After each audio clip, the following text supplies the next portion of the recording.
Greetings, this is Kal Kat, the Kal Katster, and I have finally watched The Mandalorian Season 1. I realize that it's a year, almost 2 years since it actually aired. But yeah, the Trends Tech thing took precedence and does other stuff in Disney Plus and that kind of thing. So I didn't get around to it until just now, in 2021. I guess it started last October in 2020, or actually 2 years ago, October. And part two was already aired as of November. So, well, yeah, I binge watched all of most of this season yesterday and today. I got to the end. Mark's Cards only watched WandaVision up to episode 4, so he hasn't seen part yet. But you've seen Mandalorian season 1.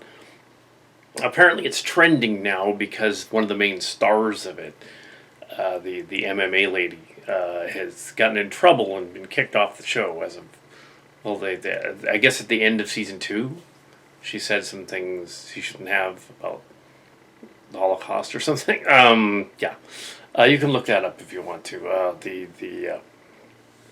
The author and yeah, so it's that whole idea of can the author be separated from their work? Can the actor be separated from their work? In the case of the messed up things she said on the internet, no, not really. I don't care if the Young Turks guy is all oh no, she shouldn't have been fired for that. Oh, it's just like dumb tweets and whatever. You know any better? She was just copying the I don't know why he was sticking up for her. Anyway, he shouldn't have been because yeah, she's a hyper conservative apparently who listens to stuff like Rush Limbaugh and Alex Jones and believes that stuff. So yeah, I don't want to say what she said because I might get flagged, so I'm not going to do it. Just go look it up. Cabrera's mean tweets. Yeah, so I'm not going to do it. But yeah, so the Mandalorian is a series set in as Pedro Pascal is the guy from Wonder Woman as the Mandalorian. But yeah, it's this is sort of a review of the first. The first season is only 8 episodes. The first 4 or 5 episodes are about half an hour, and the last 3 are roughly 40 minutes, 42 minutes, give or take.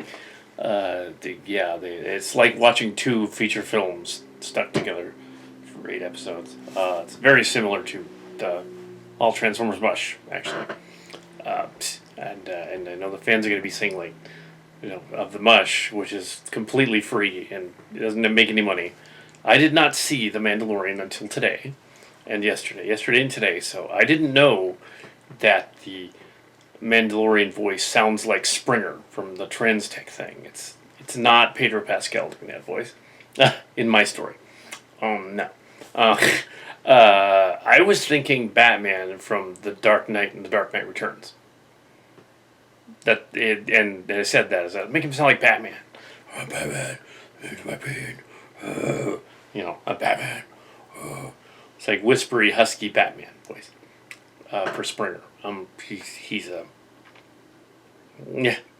So no, he's not supposed to be the Mandalorian. And no, I don't think the Mandalorian's going to influence the remaining 6 episodes of Mush just because it's not supposed to be him. Also, there were some similarities and that's a coincidence really, but yeah. But we've been more Marvel and Disney than we've been Paramount recently, so so there's like this weird thing going on. Going back to but yeah, we're not involved in the production of The Mandalorian, right? So yeah, no, it's a coincidence. It's a really weird coincidence, but no, we were even thinking of it. The all Transformers Mush stories were from the 90s, and they're not based on this. It is interesting that they're similar, and that they're... So yeah, the story is these 8 episodes. Takes place 5 years after Return of the Jedi. It has a Mandalorian of the same creed, but not race, creed, of the Mandalorians, similar to Boba Fett. They sort of retcon the Boba Fett from he's not Boba Fett. He's some other Mandalorian. they tie that in though, nicely, very nicely in the eighth episode. Mm. So Boba Fett was merely a Mandalorian, and he was part of the Order, but he wasn't the official one. He was just a Mandalorian. Yeah, so there's these nameless bounty hunter guys. Jon Favreau basically made them cool again. It would have made a great feature film and then series from there, but you get it on Disney Plus and watch it like a feature film, like I did. Yeah, so but it's a serial, very reminiscent of cowboy westerns, space western. It reminded me of Firefly a lot. The Firefly series. I'm surprised they didn't get Nathan Fillion to appear in there somewhere. I think one of the Fillions is in it, but not Nathan. Um, Joss Whedon to do one or something. I don't think they can get Joss Whedon anymore if they get in trouble or something. Yeah, but anyway, so. But it's not cancel culture. It's got in trouble for saying dumb things. It's getting canceled. But James Gunn said worse on his tweets, so maybe.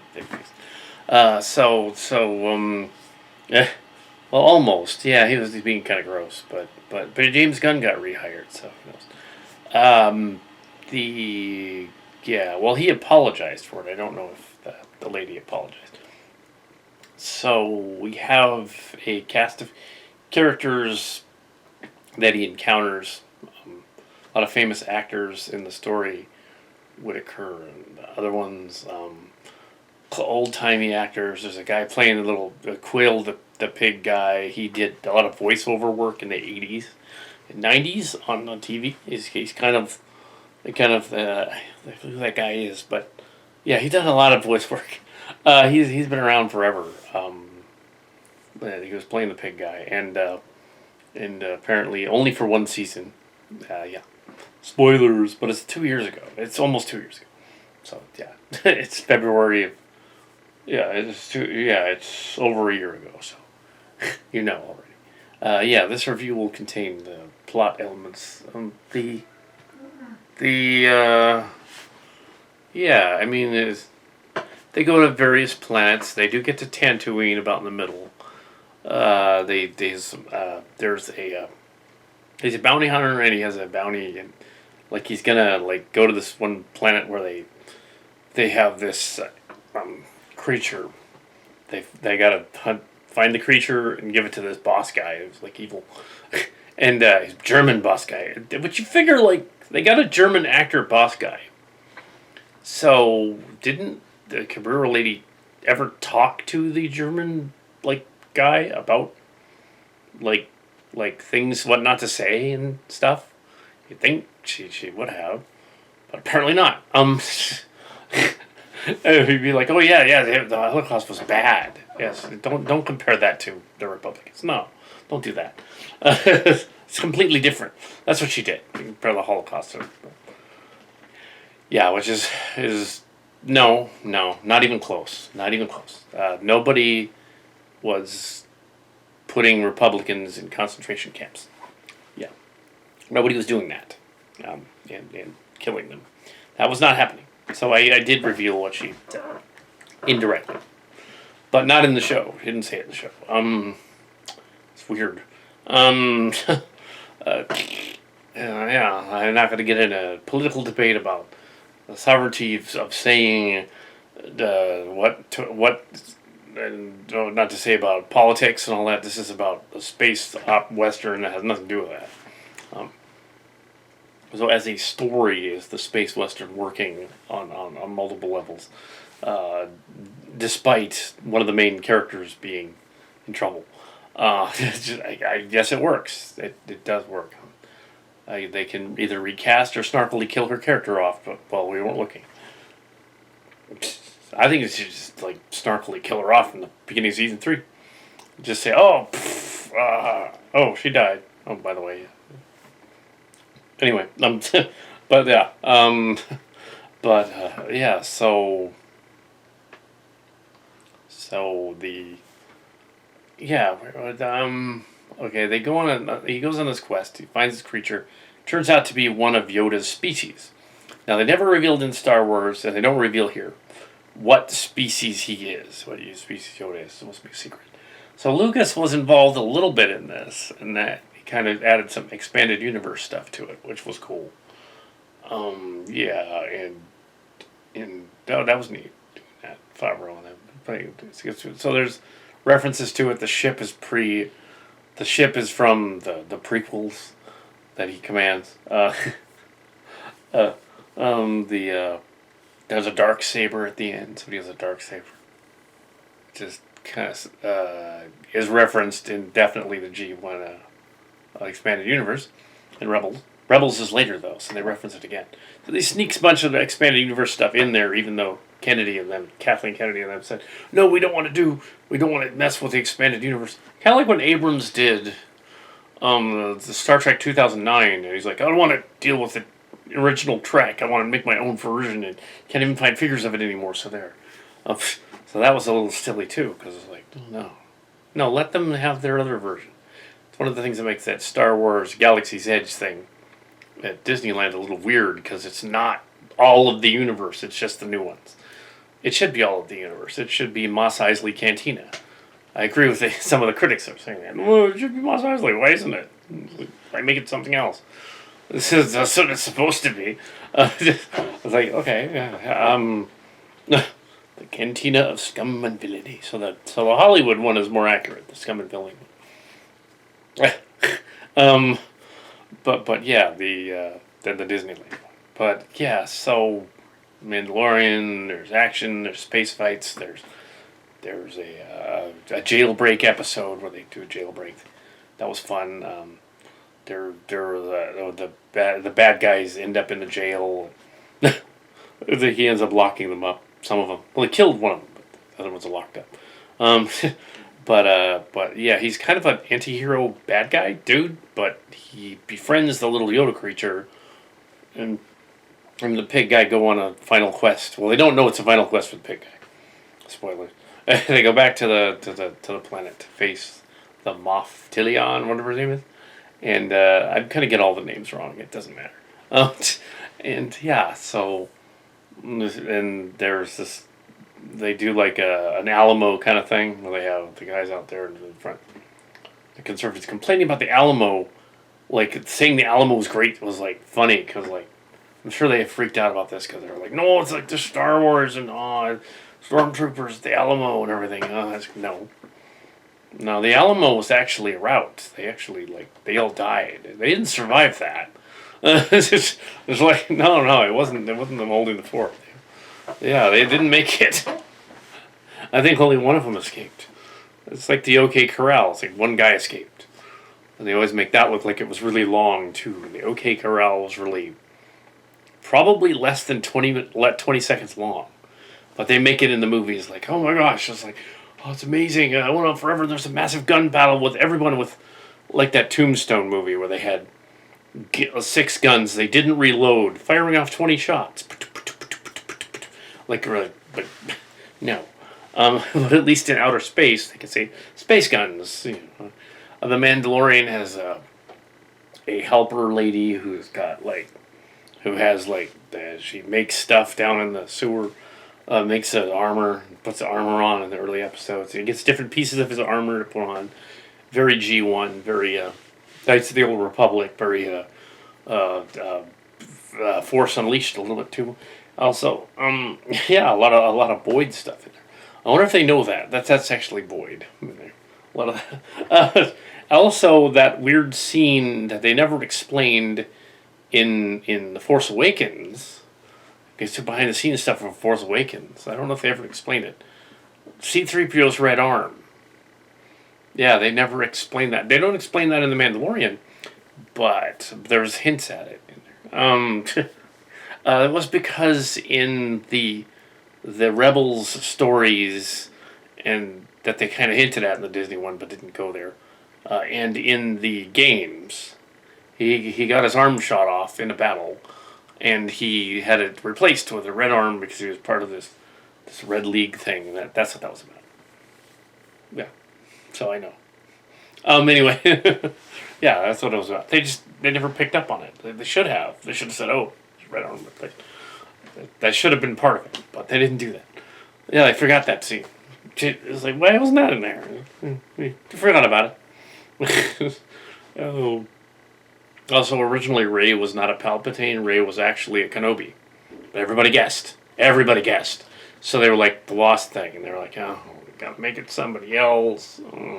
Mark's Cards was like, why don't you just not make her something special? No, no, she has to be special. So, really? Needless to say, we were not working for them.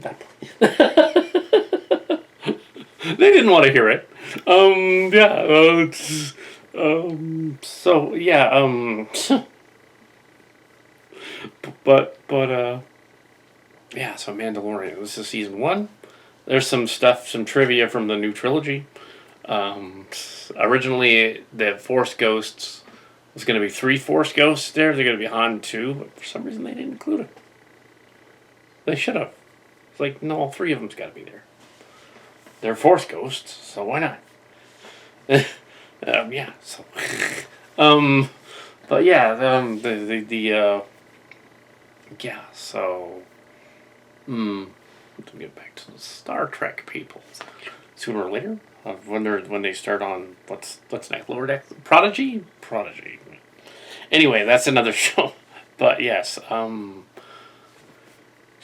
So, yeah, Mandalorian, Chapter 1, 8 episodes. Trying to get back to that. I keep going on to other Star Wars-y stuff. It's been a while since we talked about Star Wars-y stuff. Let's see. We have,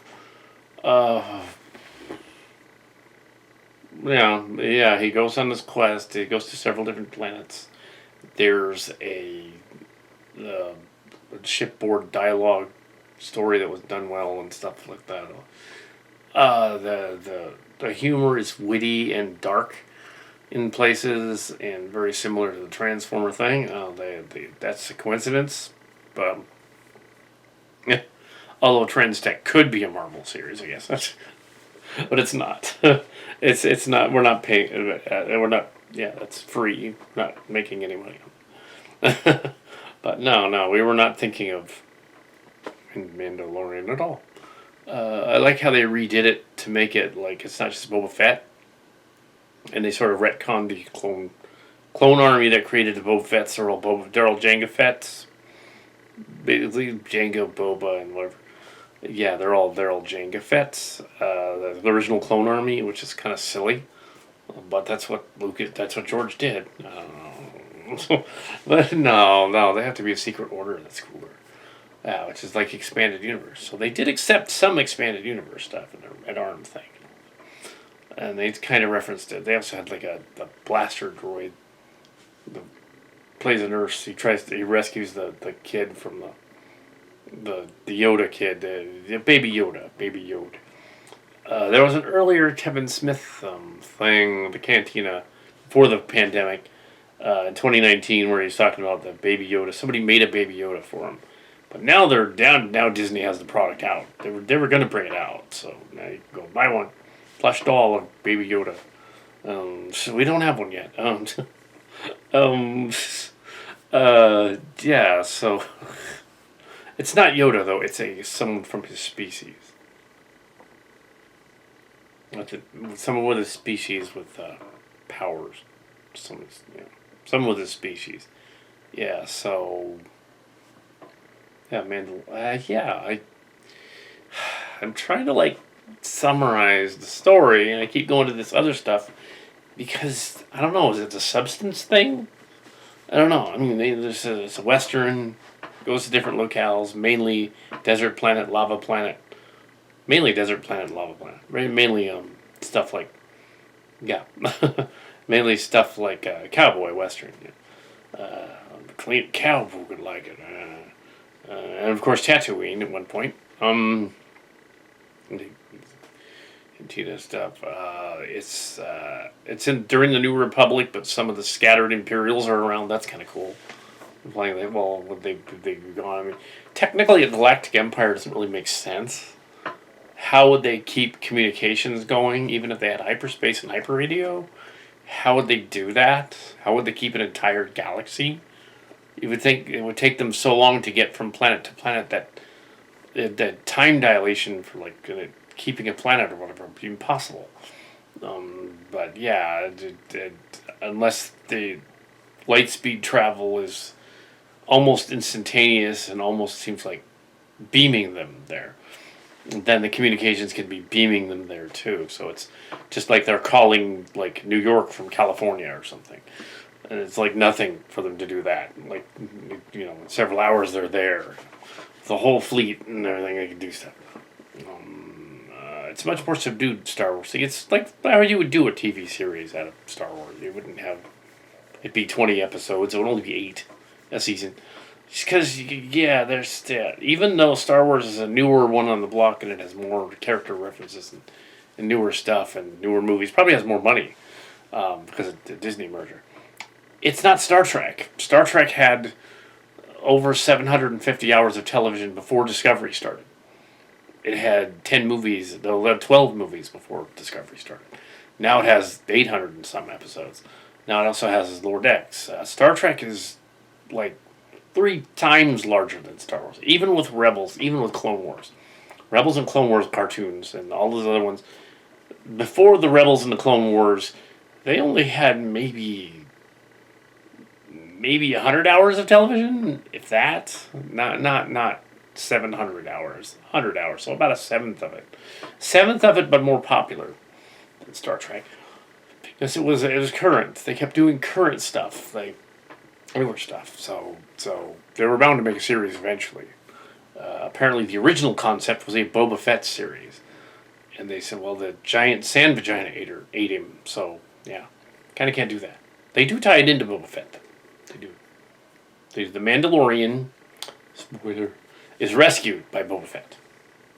Apparently. Or at least a Boba Fett looking guy. It's supposed to be. So yeah, so when he was a child, he was rescued by Boba Fett. So he's younger than Boba Fett. But he's not a child, he's an adult. Yeah, so. Which makes sense because Star Wars 3 takes place like a generation before the events of Star Wars 4. In fact, the first 3 episodes years ago were not episode 4, 5, and 6. They didn't know there were going to be other ones back in the 70s and 80s when they made it. They didn't even know they were going to complete a second movie originally in 1980 or so. They made the holiday special. They referenced the holiday special. This guy also has the Boba Fett gun, the twin prongs on it. They mentioned Life Day. I was like, oh, we get this. It begins with Life Day, actually. But they don't show it, they just reference it. They do reference the Red Arm, but not 3PO. They reference the Red Arm. So that was cool. Force Unleashed. I wonder. Yeah, they need to pay Scott royalties. Yeah. Yes. Yeah, that was in the movie. So, yeah. The new one isn't too good. Yeah.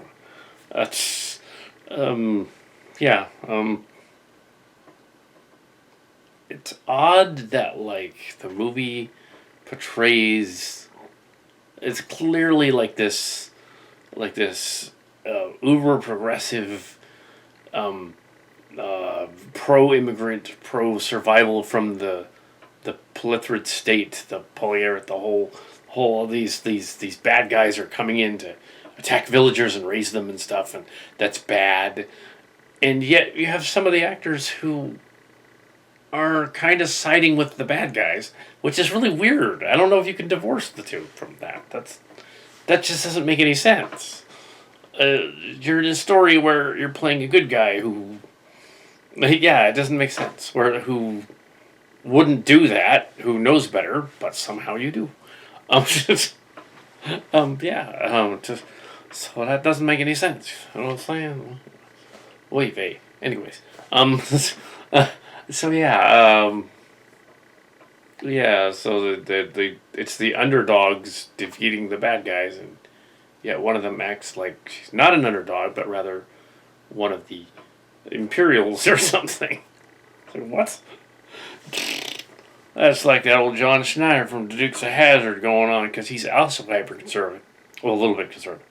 Going on about how it doesn't make sense. Kind of snowflakey a little bit too. And I'm like, you do realize that Trump was like Boss Hogg, right? I mean, really, he kind of was. He's a businessman. He wasn't a president. Anyway, so that wasn't what was going on here. But I'm just saying, like, why would they?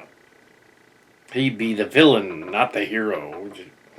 Cult or whatever they of that. So yeah, if there's any way to compare, and you kind of can't, to Star Wars to modern politics, that you can't really.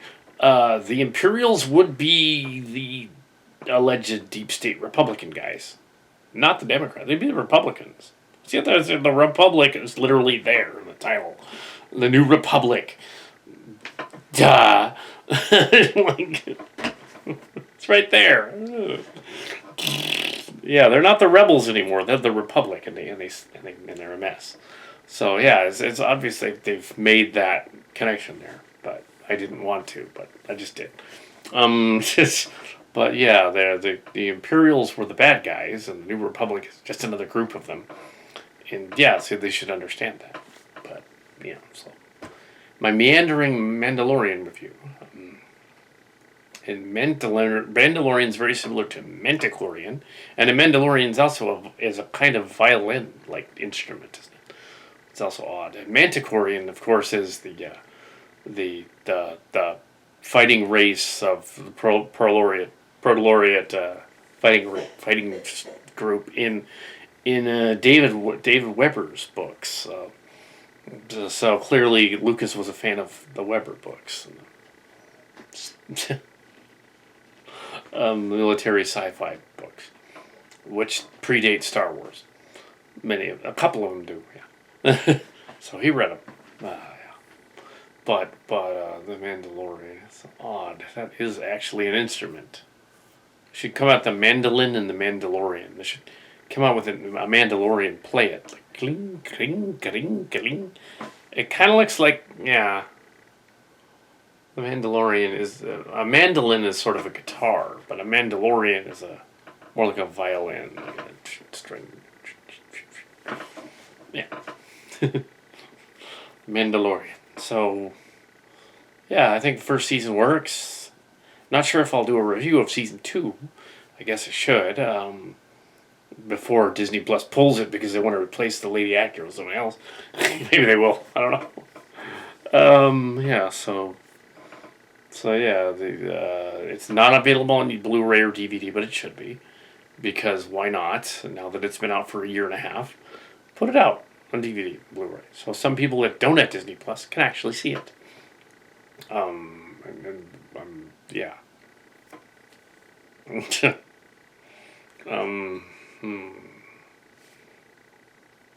You know, I'm supposed to root for the bad guy.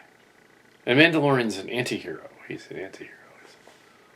They got a kick out of the episode where they clearly referenced that Dusty Ears gunslinger thing. They did a better job. Jon Favreau would be perfect to do a Dark Tower remake.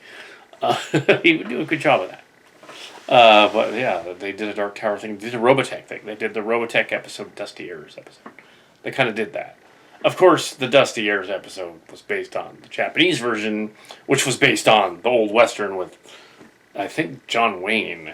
So they were all based on this John Wayne story where they were going in and getting the desperado who'd been betrayed by his other bandits. They did that a couple of times.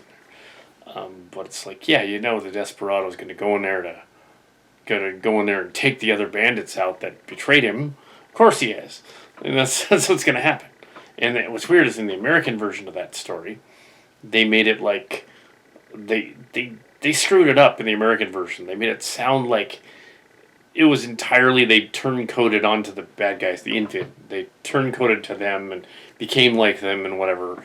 And then they just took their money and ran or whatever. But what it really was in the Japanese version is they were dishonorable and they did it for the money, not for the Invid. Like people, they just did it for the money, so that was like messed up. So it was almost it's almost like the 10 shekels of silver thing in the Bible. That's what the original Western was about. The 10 shekels, you're gonna get the silver and get out of town. Now they gotta go get him to get the other bad guy and get him because he's because he's revenge for being betrayed. Yeah, so because Western, because cowboy Western, mainly extremely fictionalized by penny dime store novels and penny westerns like that. Penny ones and then dime store ones. Um, yeah, I'm sure a lot of those cowboy stories actually didn't happen. They just embellished on them, like, oh, this gunslinger guy is like amazing. He did like several fights with the law and with the other ones, and then like and it's definitely more like a western, definitely, than a space opera. Space opera in western, space opera. Harv Bennett in Star Trek. And he didn't coin the phrase; he just used it, and then it became popularized it. But he didn't coin space opera. Star Trek was always space opera, and also it was space soap opera in many cases, which some people object to Star Trek Discovery having a lot of talky episodes in there. Only 12 each season, but it's like no, Star Trek has always been. Have they watched TNG, The Next Generation? Because that whole series was like. Even though there was like a lot of episodes where they were just chatting on the ship and stuff about stuff that was, or they'd have like total nonsense. It was a space western as well, but on a luxury ship, the Enterprise. Well, it was a pride of the fleet. Whereas in the classic Trek, it was more like, well, it's a frontier ship and it's a western. It went out into space and doing a western. A frontier Enterprise, it's out there on the edge of the frontier, whereas the Galaxy class was, a cruise ship. But yeah, and the Discovery, I don't know where it's fantasy, high fantasy, and I guess they don't like that. But although Lower Decks goes back to the underdogs again, which is what Mark Cards would dig that. I don't think he's seen any Lower Decks, but I think he would like it. It's basically Silly Track. It's totally Silly Track. It totally that. So the fans are complaining about it, going, no, it's too silly and weird. It's like, it's Silly Track, though. I don't mind. Yeah. And Mark's Cards likes the idea of there being a live-action Starcrackers, like, update, part 2. I don't know what that would look like, but but not a Vanguards, but not a Space Vanguards, but a sequel to the 1992/2012 film. I don't know what that would look like, though. Not the books. It doesn't follow the books at all. Anyway, so, yeah. Mandalorian. I keep going on about other stuff that isn't that. I don't know. It's a Western. He goes around doing Western things. Goes around doing things, there's just not much more to say about it. I keep going to other things and other Star Warsy things, will they rescue Baby Yoda? Well, of course. Will they get out of that town they're trapped in by the Moff? Oh yes, Moff. That sounds kind of dirty. Will they do other things that? Yeah. So, sure. The Mandalorian. Sure. Watch it. I didn't want to give away too much of it, but in case. You have Disney Plus, you want to watch it. We are not sponsored by Disney in any way. Not part of Disney in any way. This is entirely free. If there are any ads popping up, it's not us. It's YouTube being dumb with their ads, because this video is free and not AdSensed. So yeah. Anyway, so yeah. Reading a review should be free and not AdSensed. If you're doing a review of someone else's material, yeah.